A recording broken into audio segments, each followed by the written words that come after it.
Okay, so welcome to the cover art panel. First, we're just going to sort of run down the table and let everybody introduce themselves, like what kind of art style you do, what kind of genre you specialize in, if you specialize in a genre, and just start from there. And then I've got a bunch of questions for you that I'm hoping that people will find useful. Hey everybody. Okay, my voice is a little raspy, so forgive me. My name is Sylvia Frost, and I design romance book covers primarily. So if you've ever seen a man chest, that's probably me. You might know me as the book brander, so I don't make a bright pink logo. And I love making covers that make readers just like swoon and be like, oh, I have to see that guy, I have to read that book, so that's me. Hi everybody, I'm Ryan Schwarz. I go by the Cover Designer on Facebook. I also run the Book Cover Gallery. It's a group that has a lot of covers on there, and you'll see me in there talking and banning people and everything else that comes with that. My style typically leans towards fantasy, sci-fi, something a little grittier, anything but man chest. I think I tried one time to do man chest. I was like, I can do this. It's not hard. It's just a chest, right? Gritty man chest. Yeah. By the time I was done staring at it for 4 days, the nipples had lasers coming out of them. There was explosions in the background, and I delivered it back to the author and said, I can't do this. Go see someone else. I'm sorry. My name is Rebekah Haskell. I am the illustrator for VividCovers.com, and we specialize in science fiction and illustrated science fiction fantasy covers. And since I started doing covers for indies in 2003, I've been doing art for a long. But when I started doing covers for indies, the kind of goal that I had was, I don't know if you've noticed over the conference, but indie publishing is complicated, and there's a lot of moving parts. And it can be a little overwhelming. And my goal was, I want the covers, I don't just want to make gorgeous covers that will sell books. I want the cover to be the fun part for my authors. I want them to have fun doing that and not be the stressful part. So to be a reliable, dependable service provider that can make the process fun. And I love fantasy and sci-fi are my jam. It's what I read, it's what I draw. That's just kind of my sphere there. And yeah, that's what I do.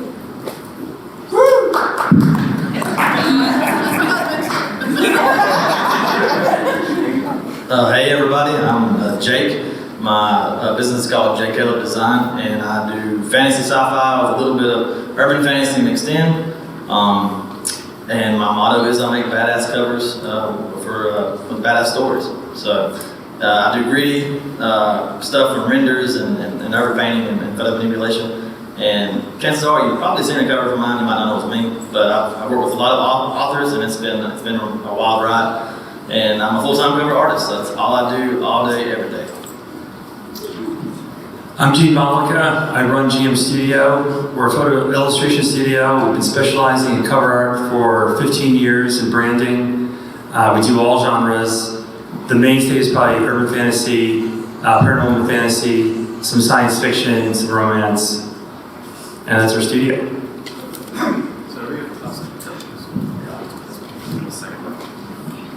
So you guys are... Okay, and I am James Baldwin. I was actually on the cover panel last year as a panelist because I'm also a visual artist. I specifically, these days, tend to do typography.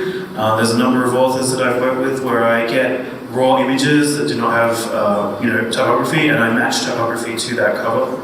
So I'm actually going to start pretty intense to start with, because a lot of people are here, they may be finishing their first book, or they may be looking at rebranding, or getting a professional cover done, So what I want to ask you guys is, how would you describe your dream client? Say an author comes to you and they're they've got a series or they've got a book and they want a cover.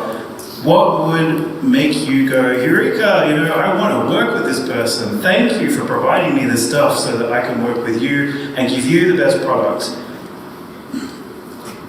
So I would say my dream client writes romance, and we've got to start with the basics, everybody. And they can be either a new or established. I've worked with everyone from new authors to big names. The one common thing that's really important is that my dream client knows who their ideal reader is. So they have a very clear picture of who they want buying their book. Because that is the number one question that I, as a cover designer, have to answer. Because the cover design's job is to grab that reader. And so if they know that and they can show me other covers like that, then I can make something great. And just, treat people like people. And that's the only other thing. So if those two things are met, I have a great time every time. I think I'm a bit of a coach and a teacher at heart, and I teach digital art classes to kids. My son's homeschooled, and those kids don't typically have the availability to take art classes, so I like to teach digital art classes and stuff. And so when I have a client come in that's new or is trying to rebrand something that didn't work, and they just don't understand why things aren't working for them, I think what I really enjoy more than anything is taking them through the process of why something will work or won't work, and becoming a partner and educating them on this is how you find your genre trends, this is how we speak to your readers, this is how we include some of the things you want that you told me in your brief, but not all of them, because some of that stuff just doesn't matter on a cover. It's got to be representative of genre, not of your story necessarily exactly to the point. And I think what really is fulfilling for me is when I have a client like that I'm able to work with, and it's a little bit more work up front for me. But down the road, that partnership will last for a really long time. It becomes a friendship.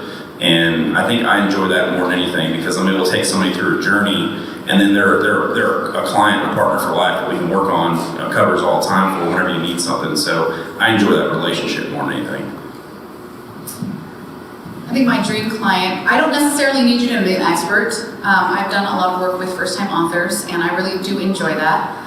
But I have no problem going through just the educational aspect of it, helping you figure out what kind of book you're selling and how we can best get that to the reader. But I think that there's a level of trust that I need to have between myself and client. Is I need you to trust that you have hired the right person, and that if there are things that maybe you don't know about cover design or how to speak to your audience through the cover, that's something that I can do, because that's what I do for a living, So I love it when a customer comes, or when a client comes to me and says, I've looked at your work, I really feel like this is what I need on my cover. They understand my value, and I understand your value as an author, as the only person who knows your story as intimately as you do. So I don't need you to be an expert, but I want you, I love it when my clients are willing to learn, and it can be a collaborative process. Writing is a creative pursuit, and so is art. Art is also a creative pursuit. It's a creative thing, and so as artists, we have a desire to be creative, not just necessarily a Photoshop monkey. So I love it when it becomes a collaboration. It really does become a collaboration between me and the author, and we create a story for their cover that complements what is inside the book, a story that's going to get their book into the hands of the right readers. Yeah, that's what I enjoy the most. My ideal client would be, to echo kind of what Rebekah said, would be to trust me. And I run into that a lot with first-time authors, that there is a trust issue, and I totally understand where that comes from. I've discovered that first-time stories or first-time authors is like your first baby. You don't want anybody to touch it, you don't want anybody to be around it, it's yours, you're gonna hold it, but by the time you have a second kid, it's just like, go away from it. Come back when you're grown, please. And so, just the trust of it, and to trust that whoever you've hired, you've looked at their portfolio, they do good work, and trust them in that process. Because as cover designers, we're visual people, and we're visually geared to what makes us think something's awesome, and what we think other people will think is awesome as well. And so just my ideal client is just someone that trusts me. The covers that have done the worst, that never grace my portfolio, are the ones that the client who's just said, I want this, like this, over here, this 10% big. And I've had those kind, and that's fine. And you're paying me, and I may try to say, well, no, let's go this way, or present a different concept, but ultimately, if they want it that way, they're going to get it that way. But yeah, just the trust that you've hired the right person, and just you've done your job as an author, and now let the cover designer do their job as a cover designer. Well, if you become a client of my studio, which is a boutique studio, it's GM Studio, then it is a dream already, because we usually would have had a lot of conversations. You would have filled out a creative brief. We would have got to know exactly why you sought us out. And there's always specifics as to why people call us. So if we've reached that agreement and we're moving forward, then it's a dream situation, and we're all excited, and we can't wait to get working. That's the nature of what we do. So generally speaking, you guys would say, like, if an author is approaching you to get a cover done and to build that working relationship with you and get the best product, you know, for you and for them as well, you know, what would you say they need to provide you in that first, you know, couple of emails that they send? Do I answer because I've got the mic? Well, okay, so we start with the creative brief. Usually, upon the phone call, there's something specific in mind that's already in their mind. We have a little conversation, and then I usually ask them, well, fill out this general brief, sort of like a general brief. That way, I can see anything that maybe they didn't disclose in the conversation on the phone. I'll review that, call them up, talk a little bit more, and if we're moving forward, then we get into a lot of dialogue, and we get into a bigger brief. So the email I kind of cut down. I like to talk to people a little bit, and I think when they fill out the brief, they tend to be very, very honest about what they want. I usually look for any X factors, anything I think they might be leaving out. Again, people usually call because they've got this big idea in their head of what they want. They want to see you can execute it properly, and then that's the goal. Get there with the branding, get there with the imagery, get there with the character likeness, costumes, whatever it takes. All right, awesome. Does anyone else have any input into that? Yeah, we'll just go back down the line. That sounds fine. Okay. For me, you know, I've gotten 3 chapters of a book, and I've gotten 3 sentences of a book. I found the best middle ground is specifics without being, I guess, too specific, which is probably like a very not really an answer. And what I mean by that is I don't have to know that, you know, Klaus, his family is his first name that got that name. He was abused as a kid, or he lost his parents when he was a kid. I don't need to know the whole backstory.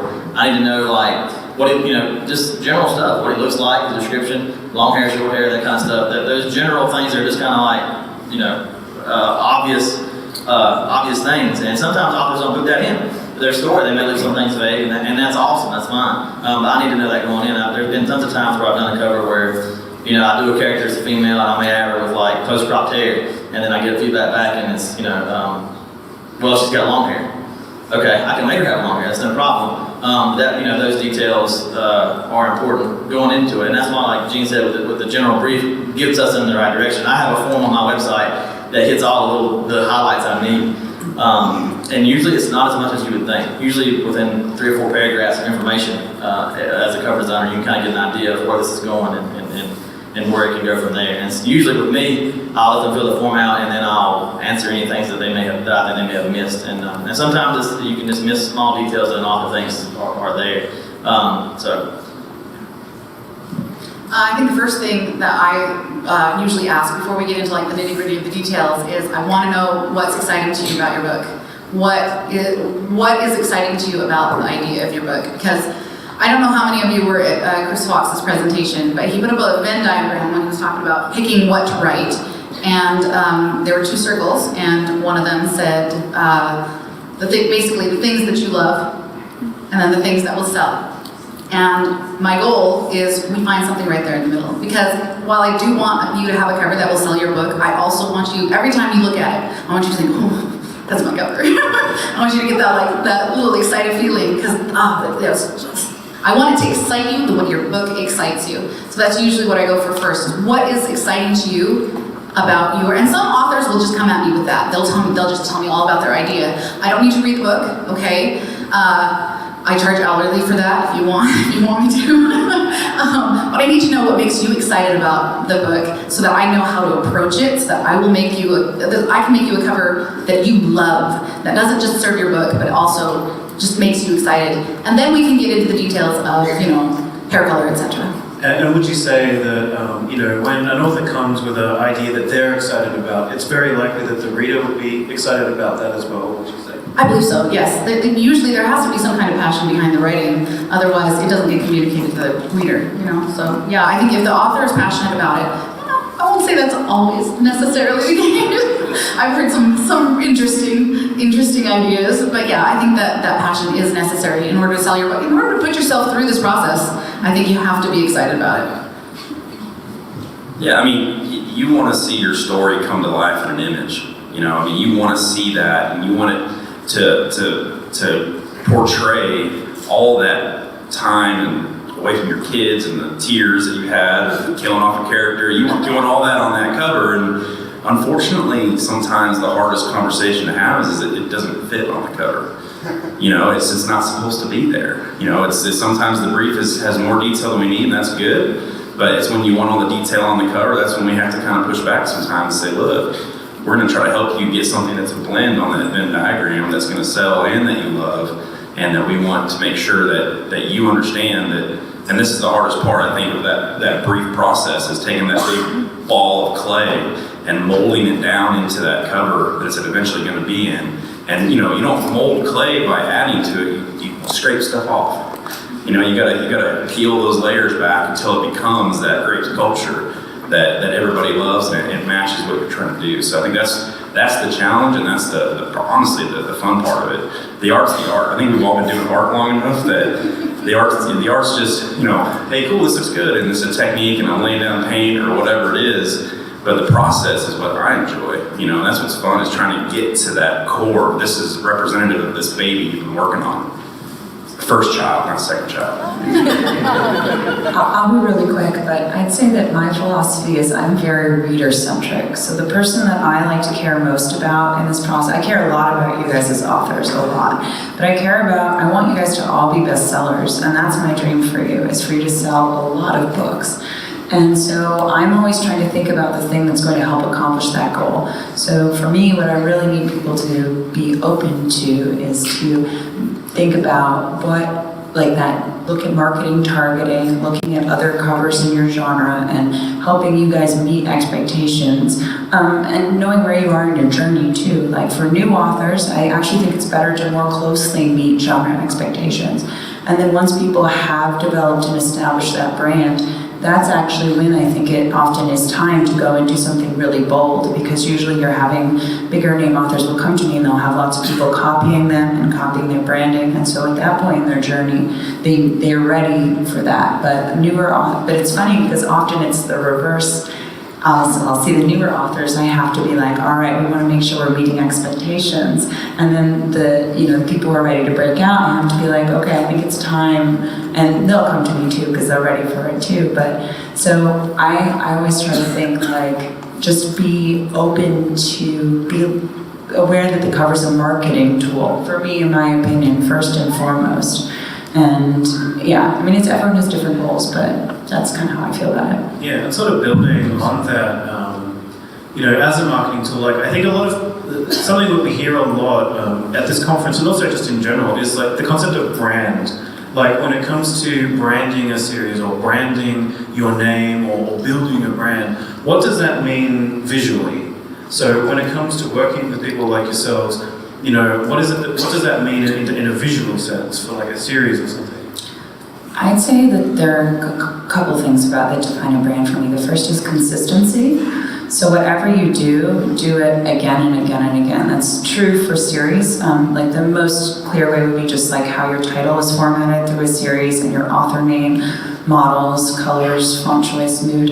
And I think especially, even if you're doing multiple series, I found that authors sometimes will even have different series. They're not spin-offs, but they'll actually look quite similar. And that's because you want the readers to be able to quickly identify what's yours, because there's so much on Amazon. And once you've captured that reader, and you may have spent money to capture that reader, it's so crucial that you keep them. So that's the first thing. The second thing is something that, like, just making sure your colors and your typography and everything is communicating who you are. And some of that, when you're starting out, and can just be very genre focused.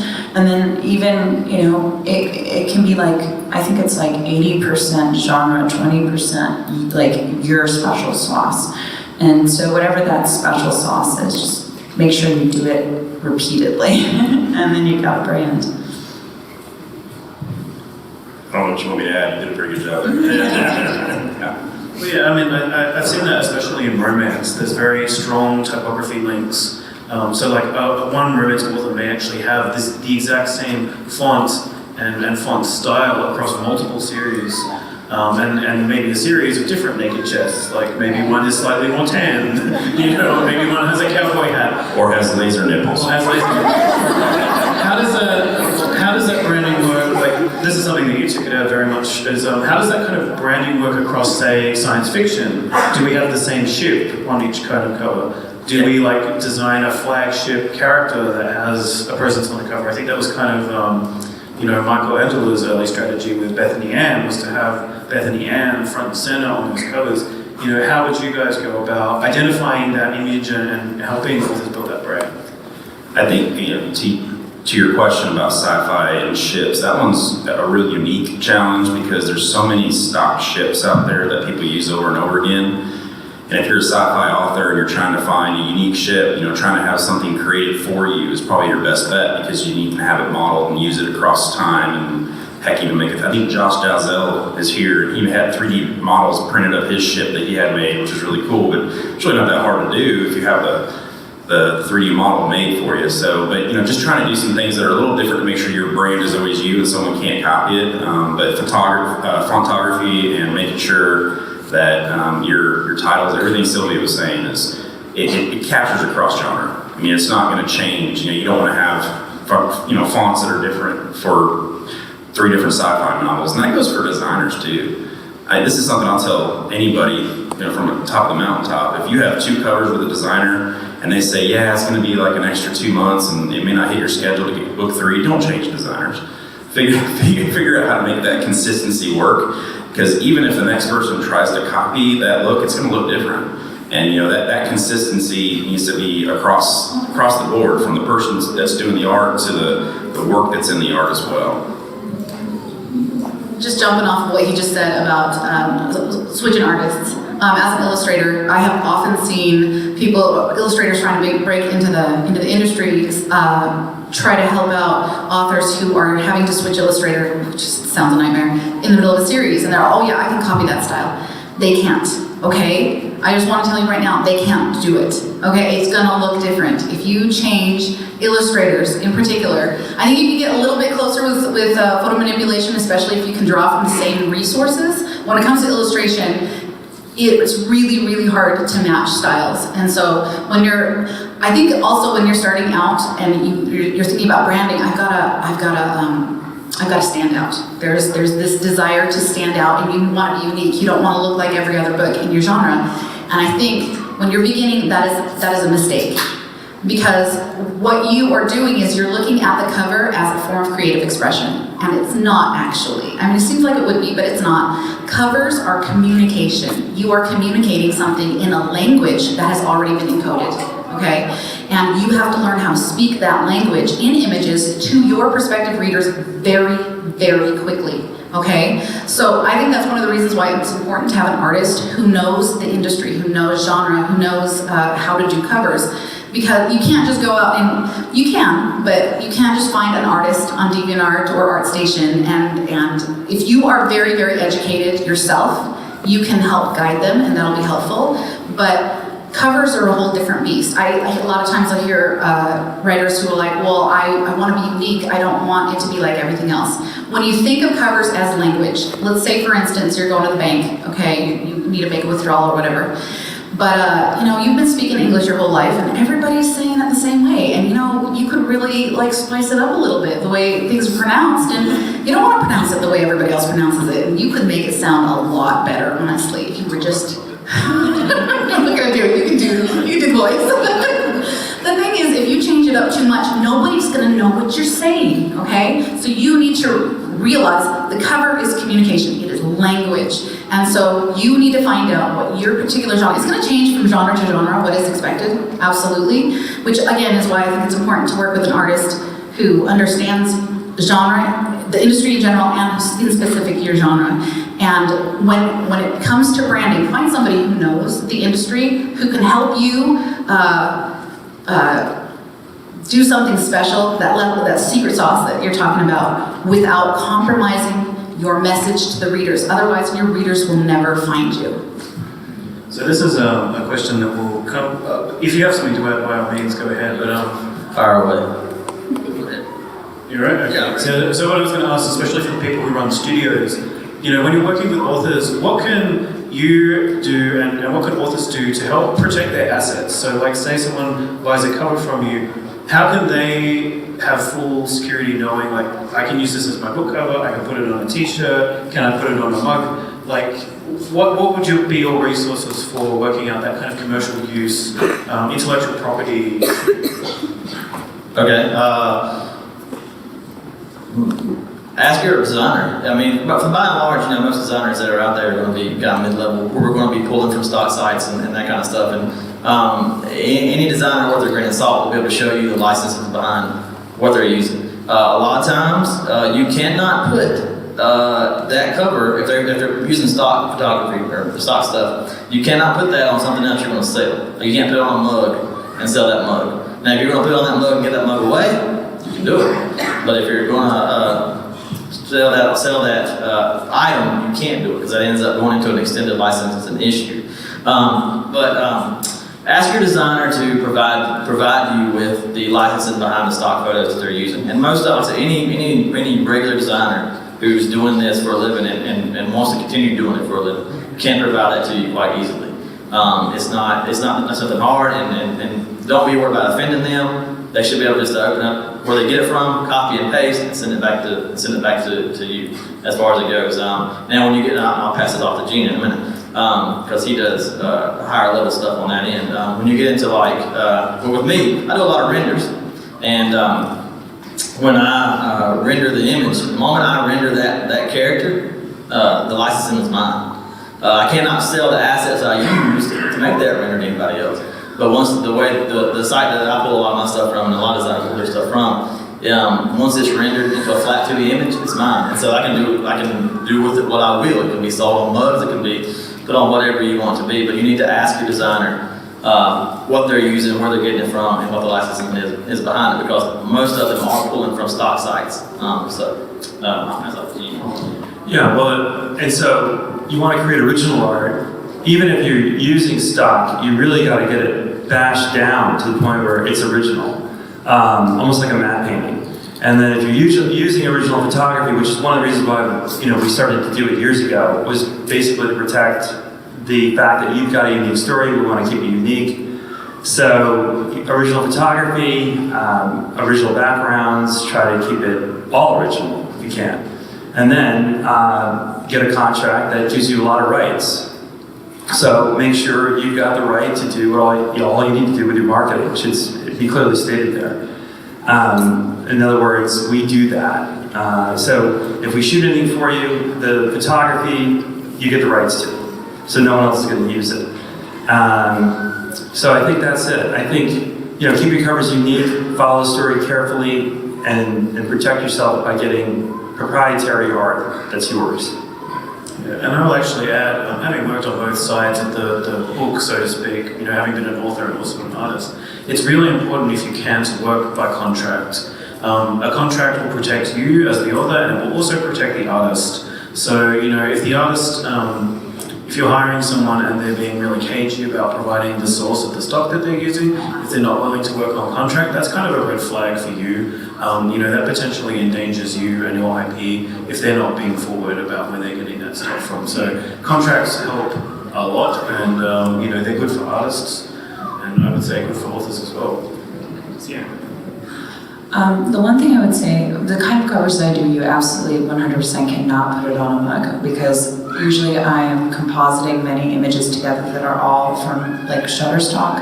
And so if you had to pay a $150 extra licensing fee for all 30 images I used in that book cover, it's not feasible. That said, what I have done with a lot of people who want merchandising is I will go and get vector art and modify that vector art. Like I created dragon socks for a client. I did fun t-shirts with slogans, and they sell quite well. So because it's like they think about what kind of thing someone might actually want that's sometimes even only tangentially related to your story, because you might not want a t-shirt with someone's book cover on it. You definitely might want a t-shirt that's got a witty saying on it. So that's kind of been my strategy when I've done merchandising stuff. I'm very much talking about places like Fiverr. That can be quite a risky area to get covers from legally. So just bear that in mind. Can I add something? Yeah. Just really briefly. When we're talking about how to prevent other people from ripping you off, I just want you to know you can't. You can't actually prevent people from ripping you off. All we can do as designers is help you have legal recourse if they do. Okay, scammers are in this world. Okay, and there's no way that you can 100% like indemnify yourself against all abuse against your licenses. All we can do is give you the legal right to defend yourself if it happens. And so because that's something that may come up in your career, and if you have long enough career, it probably will come up. Please take the time to understand copyright. I know it's confusing. It can be really overwhelming, but I have seen a lot of writers who they'll spend years and years and years on their book, and then they'll take shortcuts, and they'll take shortcuts when it comes to the artwork on the covers because they don't think it's important, and it comes back to bite them. So educate yourself about copyright. This is your for a lot of you, you're hoping this will be your livelihood. So take the time and be educated about what your rights are, so that you can defend them when you eventually need to. Okay, so do you want to open up to questions at this point? Take any audience questions if anyone wants to ask questions.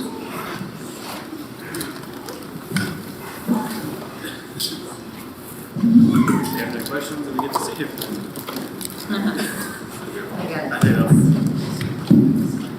have a question for Sylvia. And I write rom-com right now, and they're not bare chest, six-pack stories. But what's really been popular is doing more like the graphic vector images. And so, how do we know if we're starting out? Like, how is that trend? I think things must come in trends. So my question is do you work on this and branding yourself with these kind of covers, or is it the end of the cycle? Like, if these cycles come back, like this chick that was in like in the late 90s, early 2000s, it's back. Like, how do you know the cycles? So I very religiously look at Amazon Top 100 as well as wide, because often those trends are different. There was a time where I was even collating it in spreadsheets to the point of where I would say that blue is the most popular color. 32% of Amazon's Top 100 PNR have blue backgrounds. Like, I got that ridiculous about it. You have to be so aware of what's selling. And so I do that. Illustrated covers are really hot right now. And they're really you can do a lot with vector stock and I have done those kinds of covers and I enjoy them. So you just have to be on it in terms of looking at what's selling, because that for me is the barometer. Sometimes you can look at not the political climate, but the feeling in the air of what people want to read and what their mood are. And I feel like these illustrated sort of fun covers are coming back because I think a lot of people are looking for some happiness and joy. That's kind of like a good bet to brand and go that way if that's what your natural inclination is to do. I'm sorry? So you're saying that if that's my natural inclination is to go for it because it's still going to be. You're worried it won't be hot in a couple of years. Yeah, and you have to maybe rebrand. So the thing is that you probably will have to rebrand it in a couple of years anyway. And not even if you have the world's best covers, you're going to want to refresh just because that's a great ad opportunity to get fresh eyes on your book. So I would never worry about, is this cover going to last me 5 years? Because frankly, it kind of shouldn't be. maybe you can get a longer horizon, but yeah. Okay, thank you. Hi, I have to say my covers are my Achilles heel. I'm just not able to get to exactly what I need to put on there. My books are short stories, they're set in India, they are dark.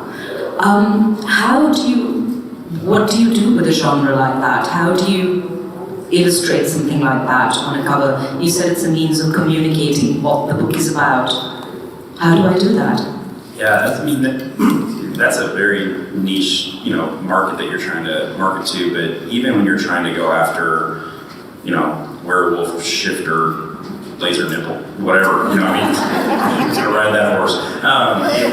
Even when you're trying to find other really, really exact kind of things, everybody up here understands genre intrinsically. Spreadsheets to really making sure that we understand what you need as an author to be able to sell your book. And my process includes a ton of research. There's so much work I do. I do almost as much time on the front end trying to research the right genre. So for something like that, all of us would be looking at who's your competition, who's writing that, what genres are they in, if they're the tops of that genre, what are their covers looking like, what's selling, what's moving, what's their rank, are they actually moving covers, or are they just the top of a very, very niche genre, and really diving in with questions, and maybe even some uncomfortable questions for you that you've never really thought of answer, that you just kind of assumed in your own head.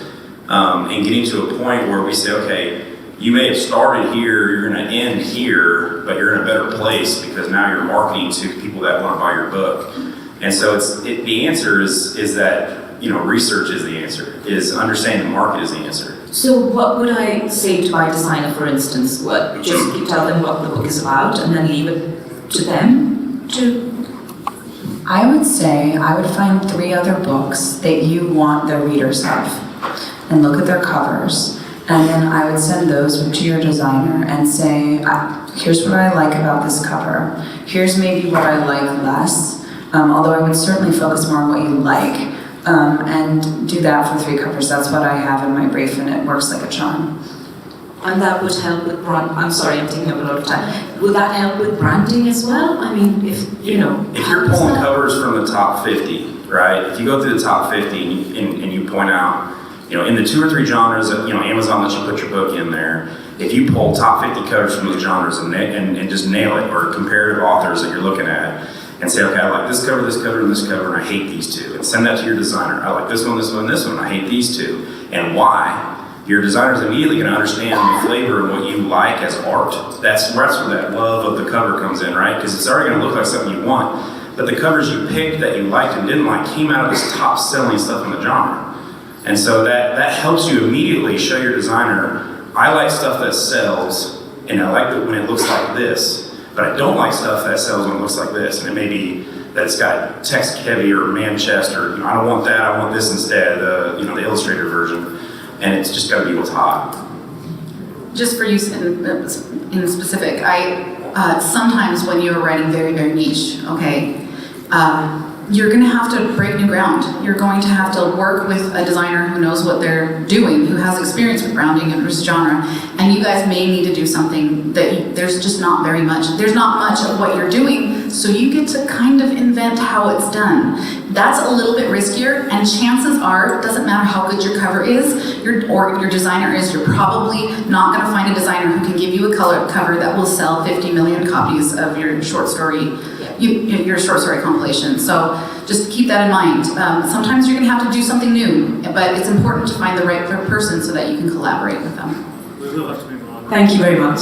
Thank you. Hi, I feel like this is a question that has to be asked, so I'm going to ask it.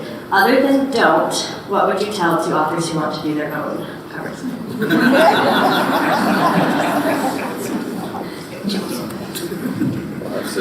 Don't. I'm going to be a big time rebel here. I think that if you are a new author and you are tight on budget, I think you should do your own covers. Whoa, I know I'm never going to be invited back on this panel. But hear me out, and this is why. And I think if you're just starting out and you don't have a lot of budget, chances are in your first book, you may make a lot of mistakes. And if not do your own covers, then find something that is in your budget, right? Because a good cover will not save a bad book, or will not save a book that's not in the right niche. And I would rather have people come to me when they are ready, when they know who their target market is, and be ready. And so, I mean, the best thing to do is just write the best book you can and be ready to publish. And then come to a professional cover designer. But if you are going to do your own covers, there's an amazing group called the Cover Clinic on Facebook. And it is run by designers. I'm an admin of it. And if you are DIYing your own cover, you can come in and get advice. Now what happens a lot of times is people do it and they are told, listen, this just is not going to meet market expectations. You will be, and then they go through a couple revisions with themselves and they see that they really do need this. And I have had that happen. And sometimes they don't. Sometimes they're able to get to a place that is good enough for where they are starting. Very rarely, but it does happen. So I would say you just have to be realistic about what you're doing and honest with yourself. Is this actually up to par? And if it's not, then that's just a risk that you're taking, the same way you'd be taking a risk if you didn't hire an editor. And you just have to judge where you are with your budget. Thank you, Sylvia. You just segued into my question, which is, as a new author, one that hasn't published yet, want to get some work done, what kind of a price range are we looking at? What's it going to cost me to have a cover done for one book or a trilogy? Though I'm not looking to bare my chest, that would scare everybody, so let's not get, please, nipples included, but no, for anything, no, I'm sci-fi, so. Right. Well, I mean, you're gonna run the gamut, as far as it goes. Like buying a car, you can buy a cheap used car, you can buy a Maserati.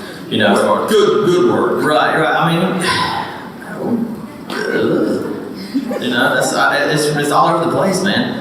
Different designers value their stuff differently. There's the pre-made market where you can find people that do good pre-made work, and you can get in get a good cover at a cheaper rate. When you get into custom stuff, like for me, I'm at the $400 range for a custom cover. I feel like that's about average for an indie, or getting actually not average. Instead of that, that's probably getting onto the upper side of an indie of what their budget is for a first cover. So I would say, you can go out there and you can hire somebody who can do $1,000, $2,000 cover, and they're going to do a damn good job, and you can hire somebody from, that does a $100 cover, and, you kind of end up getting what you pay for, as far as it goes. But that doesn't mean, it's all over the place, man. It's kind of, I should not have got this mic. Y'all better sit there so you get the dance, because I don't need it. I think you said it. I think a lot of it, I think you probably know already where your budget might be. You probably have a good hunch to what's in the book and what you're ready for. I have clients who have never published a book before, and they've committed to some pretty significant campaigns. It's a matter of, well, you know the quality of the work you're producing, you know what the readers are looking for in your genre. So it depends then how hard you want to reach them. How serious are you about selling your book and branding yourself? All of the things we've been talking about all day long. That the cover is the chief among them, and then the marketing budget. I think between cover and marketing, that's where the balance. That's where you seek your balance. But if you're going to do it, and I've got clients who sold next to nothing, and we brought them to Audible deals. And we've had it's just critical to get this stuff right. Or you're not, like you've said and heard before, you're not going to sell anything. So you kind of, like Caleb said, you can start small. I think getting a professional designer is critical at any level. I mean, if you're going to take time to write a book and you're serious about this, I think you should go pro all along. Get professional help. Get everything you need. That's it. All right, done. Thank you, everybody.